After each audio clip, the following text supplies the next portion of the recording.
Greg, Janet Park has never typically been the easiest place to go, and that proved to be the case today in a 4-1 loss here.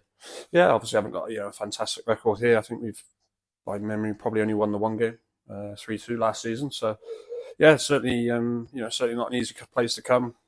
We knew that beforehand, but obviously, when you've got a couple of players missing through injury and illness, and then a couple of other players deciding not to turn up for whatever reason, then obviously it makes it very difficult. So it was disappointing, it's frustrating, but I certainly nothing but proud of the girls who've come down today and gone out of their way and done everything they could to get 3 points. It just wasn't to be today. What did you try to do after going 1-0 down early on in the game?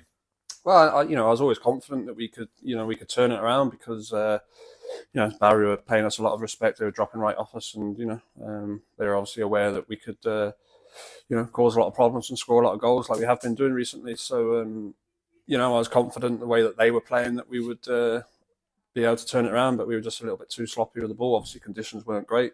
Didn't take advantage of the wind in the first half compared to how they took advantage of it in the second half, and obviously went on and scored 3 more goals. So yeah, it was obviously disappointing that we couldn't turn it around. But now it's just a case of moving on and preparing for the big game on Wednesday.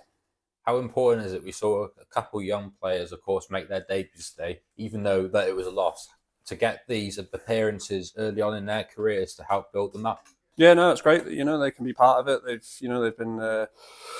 been training regularly with us, but this league's too strong. Where even the likes of Tilly Edge, she's been unbelievable. She's an unbelievable player, and she's going to have an unbelievable career. But to be relying on a 16-year-old week in, week out like we have been doing for the last 3 or 4 weeks, it's just not fair. It's not fair to put that pressure on her. We should be using a lot less than what we are really. Like, don't get me wrong. She's an unbelievable talent, and she's going to go a long way in the game.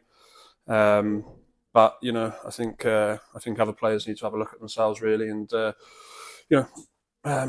ask themselves a question as to why we're in this position we're in. The best goal of the day came in the dying moments of the game as Leah Lewis struck home from 25 yards out. It's an absolute cork, and good for her to get that goal. Yeah, no, buzzing for Leah. You can never fault Leah's work rate. Say it, a lot that she does a lot of horrible stuff that goes unnoticed, really, stuff that most players don't want to do. So yeah, it's always buzzing, when Leah can get a name in the headlines for scoring goals. And her overall performance today as well was very, very good. So a quick turnaround as it's Wrexham at home in the Adrian Premier once again at Parkhill Stadium this Wednesday. Do you see it as another game? See it as another big game, absolutely. It's obviously there's going to be a lot of spotlight on the game. Fingers crossed we can get a nice big crowd because it'll be a brilliant atmosphere there under the lights midweek on the Wednesday. So yeah, we're looking forward to it. It's certainly not going to be an easy one to go into off the back of two losses like we have done in the last 2 games. But we'll be doing everything we can to turn it around and make sure that we come away with 3 points on Wednesday.